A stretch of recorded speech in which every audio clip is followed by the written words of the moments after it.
కాపర్ల సంక్షేమ సంఘం అధ్యక్షులు పోచుబైన శ్రీహరి గారు, అట్లనే ప్రధాన కార్యదర్శి మారం తిరుపతి గారు, అట్లనే మన రవణ గారు, వెంకట్ అన్న మన చిలకాని వెంకటన్న గారికి, అట్లాగే Yadav Mahasabha national executive member ఆయలమైన రమేష్ యాదవ్ గారికి, అట్లాగే మన అయోధ్య అన్నకు, మిగతా ఇక్కడ వచ్చిన మిత్రులందరికీ నా నమస్కారం.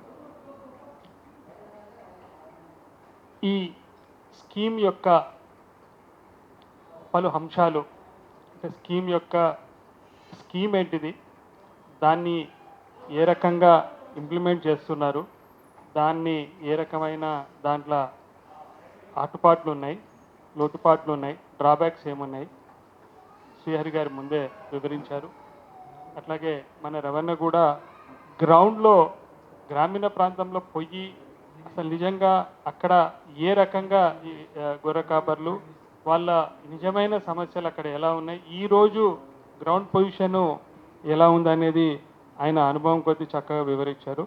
అట్లాగే మారం తిరుపతి గారు ఆయన ఈ స్కీమ్ ఇంప్లిమెంట్ చేయడానికి జరుగుతున్న డ్రాబ్యాక్స్ అన్నీ కూడా ఆ డాక్యుమెంటేషన్ చూస్తే నిజంగా కూడా మరి తిరుపతి గారు పెట్టిన ఎఫర్ట్ చాలా ఉంది. దాంట్లో వీళ్ళందరి గురించి సమయం తీసుకొని వీళ్ళంతా కూడా ఎక్కువ మటుకు చదువుకొని వాళ్ళు అన్ఎడ్యుకేటెడ్ వృత్తి మీదనే ఆధారపడి గవర్నమెంట్ ఆఫీస్ చుట్టూ తిరగలేని వారి గురించి వాళ్ళు చేసిన శ్రమంతా కూడా దాంట్లో కనిపిస్తూ ఉన్నది.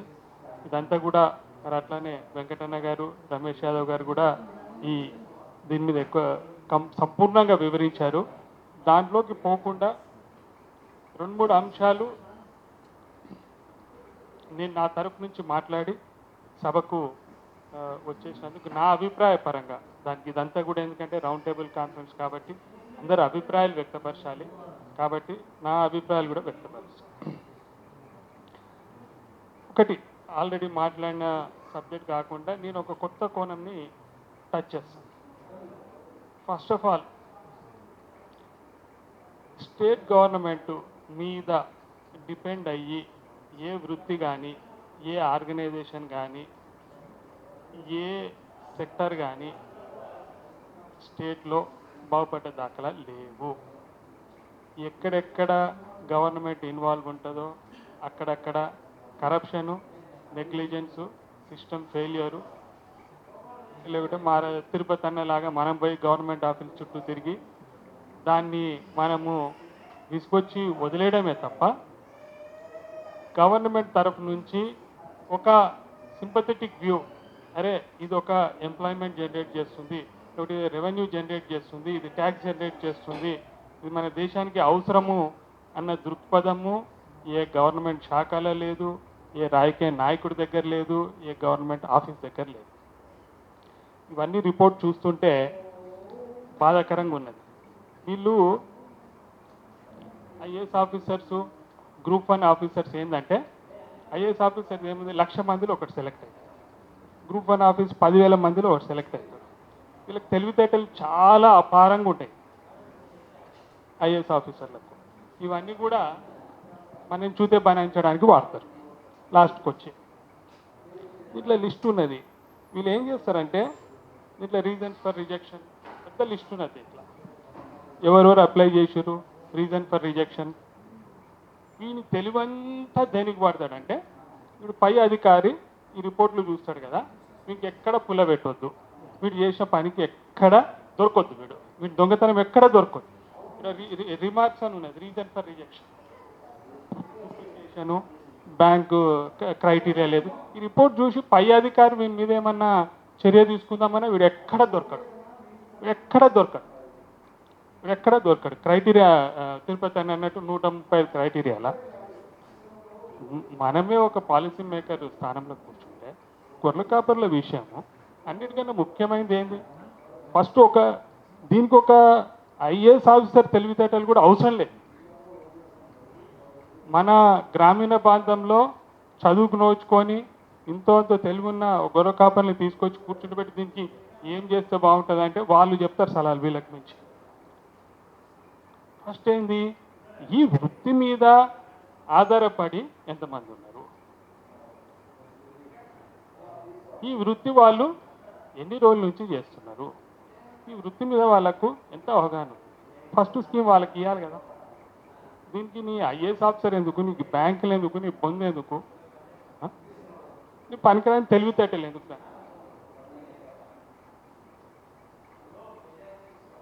అన్నిటికన్నా ముఖ్యమైన విషయము గవర్నమెంట్ కానీ మనం కానీ విస్మరిస్తున్నది ఏంటంటే ఎంప్లాయ్మెంట్ యాంగిల్లో చాలా నెగ్లిజెన్స్ ఉంది. ఈరోజు మనం ఎంప్లాయ్మెంట్ స్టాటిస్టిక్స్ తీసుకుంటే కనుక 97% ఎంప్లాయ్మెంటు అర్బన్ రీజన్ అంటే సిటీ రీజన్స్లో 97% ఉంది. 3% ఎంప్లాయ్మెంటే గ్రామీణ ప్రాంతంలో. మరి ఊర్లలో ఉన్నోడు అనుకునేవాడు ఫ్యాక్టరీలు పెడుతున్నావా, అక్కడ ఇంకేమన్నా వస్తున్నాయా, వాడు ఒక సెల్ఫ్ రెస్పెక్ట్ తోటి ఆత్మగౌరవంతో ఊర్లలో మంచి జీవనం గడపాలంటే వాడు ఎక్కడ పోవాలి, ఏం చేయాలా? ఈ కుల వృత్తియో లేకుంటే లైఫ్ స్టాకో దీని మీద ఆధారపడి ఏళ్ళ తరబడి దాని మీద ఆధారపడ్డోడికి ఇస్తే కదా దాని స్కీమ్ ఒక కరెక్ట్ బెనిఫిట్ జరిగేది. అది కాకుండా లోన్కి గ్యారంటీ, తిరుపతి గారు అన్నట్టు 135 క్రైటీరియాలు, పనికిరాని క్రైటీరియాలు, ప్లస్ డేటా కూడా చూస్తే 87% దీంట్లో ఫీల్డ్లో లేని వాళ్ళకు, అంటే ఫస్ట్ టైం అప్లై చేసి ఇది చేసిన వాళ్ళు. మనకు బిజినెస్లలో తీసుకుంటే ఈ పటేల్స్లల్లో చాలా వాళ్ళకు నోరేంటికి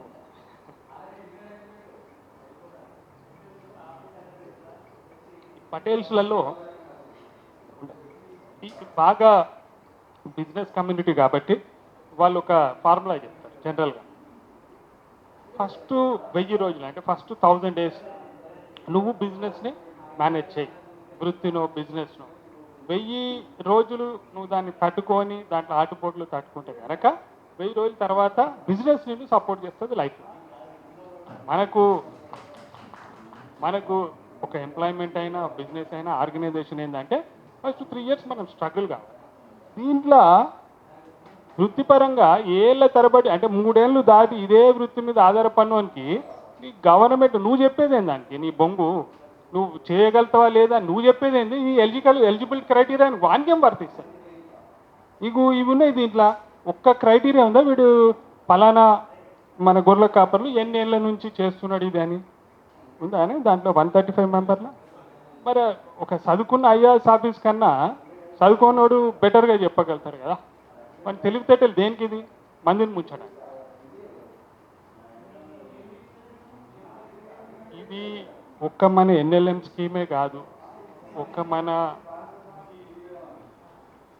ఈ డిపార్ట్మెంట్ అనే కాదు, ప్రతి డిపార్ట్మెంట్లో ప్రతి గవర్నమెంట్ కాంట్రాక్ట్స్లల్లో ఎక్కడెక్కడ ఎలిజిబిలిటీ క్రైటీరియాలు వస్తాయో వీళ్ళంతా కరప్షన్కి అలవాటు పడ్డారు. ఆ సిస్టమ్ని ఎట్లా ట్వీక్ చేయాలా, ఎలిజిబిలిటీ వాళ్ళని పక్కకి ఎట్లా నూకాలా, వీళ్ళకి కావాల్సిన వాళ్ళని ఆన్బోర్డ్ ఎట్లా తీసుకురావాలా, పైసలు ఎట్లా దొబ్బాలా, కమిషన్ ఎట్లా తినాలా, అందరూ దీనికే దండుకున్నారు. సరేరా నైనా మీరు క్లాస్ 1 కాంట్రాక్టర్లు పెద్ద పెద్ద ప్రాజెక్టులలో మీరు ఏమైనా తినండి, ఏమైనా చావండి. అరే ఇది వృత్తికి సంబంధించిన, ఇది ఎంప్లాయ్మెంట్ రూరల్ ఎంప్లాయ్మెంట్ సంబంధించిన ఇది. ఇవాళ రాజకీయ నాయకులు పెద్ద పెద్ద స్పీచ్లు ఇస్తారు. ఇవాళ మనకు ఎంప్లాయ్మెంటు పెద్ద సమస్య. యూత్ అనేది కాలేజీలలోకించి బయటకు వస్తున్నారు, చేస్తున్నారు. బయటకు వచ్చే ఎంప్లాయ్మెంట్ 5%, 10%కి జాబ్స్ దొరుకుతలేవు. ఏమనంటే కాలేజీలు స్టాండర్డ్ లేవు, ఇది స్టాండర్డ్ లేవు, అది స్టాండర్డ్ లేవు. సరే స్టాండర్డ్ లేవేమో, అక్కడ వైఫల్యం ఉందేమో. బయటకు వచ్చినోనికన్నా ఏదో రకంగా ఉద్యోగాలు రావాలి కదా. సరే నీ ఉద్యోగం వద్దు, నీ కథ వద్దు, నేను మా ఊర్లోనే ఉండి నా పని ఏదో నేను చేసుకుంటా అంటే వాళ్ళకన్నా ఈ స్కీమ్ యూజ్ కావాలి కదా. తిరుపతి చెప్పినట్టు స్టాటిస్టిక్స్ ప్రకారం మొత్తం అంతా కార్పొరేట్ ఆర్ ఎడ్యుకేటెడ్ ఫర్మ్స్, కొంచెం నెట్వర్క్ ఎక్కువ ఉన్న ఇండివిజువల్స్, హెచ్ఎన్ఐ అంటారు, హై నెట్వర్క్ ఇండివిజువల్స్, అరే వాడికి గొర్రెలు కాసుకోవడము ఆనికెందుకు, ఇంకా వేరే బిజినెస్లు ఉంటాయి కదా, దీంట్లోకే వచ్చి దీంట్లోనే ఇరకాలని ఏమున్నది, they better things to do కదా. ప్లస్ దీన్ని మొత్తం వచ్చి గవర్నమెంట్ ఆఫీసులకు డబ్బులు తినిపించి చేసి చేయగలిగింది వాళ్ళే. వెంకటన్న అన్నట్టు ప్లస్ డేటానే ఉంది, 84%, 86%, మళ్ళీ సంవత్సరం తర్వాత 2 సంవత్సరాల తర్వాత వారు గాయం. సో ఇట్లా ఈ స్కీమ్ని ఇంతగానో మిస్యూజ్ చేసినందుకు బాధ అవుతున్నది.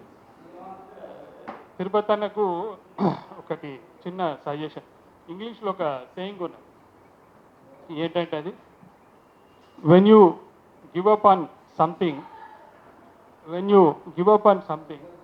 You don't know how close you were to the success in achieving it.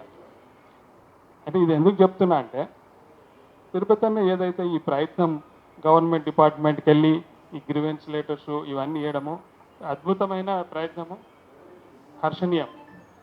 దీనికి తోడు ఏంటంటే, నేను అప్లికేషన్ చూసిన, అప్లికేషన్లో అన్నీ ఉన్నాయి కానీ ఆఫీసర్లు ఏదో వేగా ఆన్సర్ చేసి తప్పించుకోవడానికి స్కోప్ ఉన్నది. అదే జరిగింది. మేము ఇస్తున్నాం, మేము ఇన్ని లిస్ట్ ఇస్తున్నాం, ఇన్ని శాంక్షన్ చేసినాం, ఇంత ఇది చేసినాం అని మనం ఏదో అడిగినందుకు మొక్కుబడిగా వాడు సమాధానం ఇస్తానికి వాడికి ఇచ్చి తప్పించుకోవడం విధంగా ఉన్నది. ఇంకొక మెట్టు ముందుకెళ్ళి మనం జెన్యూన్ అప్లికేషన్స్ ఏవైతే రిజెక్ట్ అయినాయో, ప్లస్ మనం ఇంతకన్నా ముందు డిస్కస్ చేసినట్టుగా ఫలానా ఈ 100 మంది రిజెక్ట్ అయింది, వీళ్ళు 10 ఏళ్ళ నుంచి ఇదే వృత్తులు ఉన్నారు, వీళ్ళకి ఎందుకు రిజెక్ట్ చేశారు అని మనం కొంచెం స్పెసిఫిక్లకు పోతే ఫైట్ చేయడానికి వాడు వంక చెప్పడానికి ఉండదు. స్పెసిఫిక్గా వాళ్ళు పిఎం ఆఫీస్ దాకా రాసినాం, చాలా ప్రశంస. ఒక్కోసారి హయ్యర్ లెవెల్లో చాలా సీరియస్ ఉంటారు ఆఫీసర్స్, నిజంగానే కొంతమంది యాక్షన్ తీసుకోవాల్సి, వాళ్ళకి బాటమ్ లెవెల్ మొత్తము కరప్ట్ అయ్యేసరికి పైనుంచి ఏం యాక్షన్ తీసుకోవాలో అర్థం కాదు. ఒక్కోసారి చాలా సిన్సియర్ ఆఫీసర్స్ ఉంటారు. మనము డీటెయిల్స్ ఇచ్చి రిజెక్ట్ అయిన వాళ్ళది ఫోన్ నంబర్లు, కొంచెం పర్సనల్ కాంటాక్ట్స్, ఫోన్ నంబర్లు, అడ్రస్లు కొంచెం ఆ రకంగా ఇచ్చి కొంచెం మీరు వెరిఫై చేయండి అది అని అంటే, పైనుంచి డైరెక్ట్ ఈ మధ్య లేయర్ అంతా అవాయిడ్ చేసి పైనుంచి డైరెక్ట్ పోయి నిజంగా జెన్యున్గా అప్లై చేసిన వాళ్ళు ఎంతమంది రిజెక్ట్ అయ్యి చేశారని అంటే వాళ్ళకు కూడా ఒక పిక్చర్ వస్తుంది. ఈ మధ్యలో మీద కూడా స్ట్రిక్ట్ యాక్షన్ తీసుకోవడానికి ఉంటాం.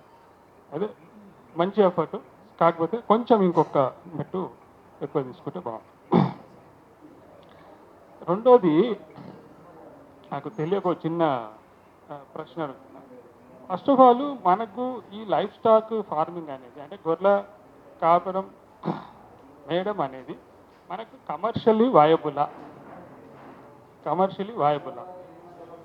100% వాయబుల్. సో మనం దీన్ని నిజంగానే ఈ వృత్తిని ముందుకు తీసుకెళ్ళాలంటే ఎస్, ఈ గవర్నమెంట్ నుంచి డెఫినెట్గా మనం ఫైట్ చేసి ఏది తెచ్చుకోవాలో ఏది తీసుకోవాలో చూడాలి. కానీ నేను చెప్పే తప్పుగా భావించొద్దు, గవర్నమెంట్ నుంచి సపోర్ట్ లేకుండా కూడా మనం ఈ వృత్తిని ముందుకు తీసుకెళ్ళగలుగుతామా, చేయగలుగుతామా అని అనుకుంటేనే, చేస్తేనే సమయానికి సబ్సిడీ వచ్చినా రాకపోయినా మనం దీన్ని తట్టుకోగలం. నేను ఒక ఉదాహరణ ఇస్తాను.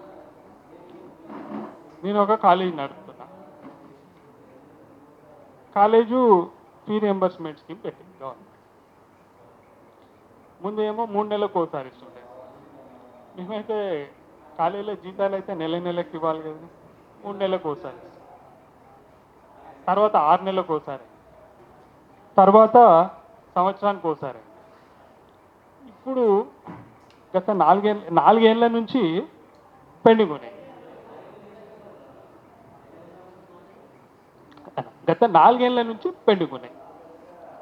కేవలము ఈ గవర్నమెంట్ రియంబర్స్మెంట్ మీదనే ప్యూర్లీ ఆధారపడితే ఈ కాలేజీలు నడపగలం. వస్తాయి గవర్నమెంట్ పైసలు ఎన్నుకున్న ముందునే వస్తాయి. అట్లాగే ఈ స్కీములు కూడా ఏంటంటే గవర్నమెంట్ని టైంగా మనకు అకౌంట్లో వచ్చి పడతాయి అనే నమ్మకం 90% లేదు. కొంచెం ఎన్నుకున్న ముందునే వస్తుండొచ్చు, కొంచెం తిరుపతి అన్నలు లాంటి వాళ్ళు ఫాలోఅప్ చేసి ఫైట్ చేస్తారు. కానీ దాని సపోర్ట్ లేకుండా కూడా ఈ వృత్తి మీద మనం డిపెండ్ అవ్వాలన్నా, డిపెండ్ అవుతే దాన్ని ఈ వృత్తిపరంగా కొంచెం ఎట్లెట్లా చేసుకోవాలా, గవర్నమెంట్ డిపెండెన్సీ లేకుండా కూడా ఈ వృత్తిని ఎట్లా ముందుకు తీసుకుపోవాలని కూడా నేను అంటున్నా. గవర్నమెంట్ కాదని పోవడం కాదు, కానీ ఆ యాంగిల్లో కూడా ఆలోచన చేస్తేనే మనం ఈ ప్యూర్లీగా దీని మీద ఆధారపడి ఉన్న వాళ్ళు బాగుపడగలుగుతారు. లేకుంటే ఎప్పుడు ఒక చిప్ప పట్టుకొని ఆ, తిరుపతి అన్న లాంటి వాళ్ళు లేకుంటే మన పోచపోయిన శ్రీహరన్ లాంటి వాళ్ళు పోయి గవర్నమెంట్ తోటి కొట్లాడి చేసి మనమందరి రౌండ్ టేబుల్ కాన్ఫరెన్స్ చేసి కొట్లాడితేనే ఆ డబ్బులు రిలీజ్ అవుతాయి అనుకుంటే అది నిజంగానే వాళ్ళు ఒక పద్ధటిక్ సిచ్యువేషన్లో పెట్టినట్టు మనం గొర్రెల కాపరి. మనకు కొట్లాడినంత సేపు కొట్లాడతాం, కేవలం దీని మీద నమ్ముకొని వాళ్ళు చేయాలంటే చాలా కష్టం. సో మొత్తం మీద ఈ అంశంని ఈరోజు ఒక చక్కటి అవగాహన అయితే తీసుకొచ్చిండు. శ్రీహరి గారికి, మారం తిరుపతి అన్న గారికి ప్లస్ అందరికీ ఈ విషయంలో మా తరఫు నుంచి సహాయ సహకారాలు ఏ రకంగా కూడా గవర్నమెంట్ నుంచి మనం గట్టిగా పోరాడి ఏ రకంగా కూడా లబ్ధిదారులకు ఈ బెనిఫిట్ అంతా కూడా అందజేయడానికి మా వంతు సహకారాన్ని తప్పకుండా చేస్తామని సెలవు తీసుకుంటాం.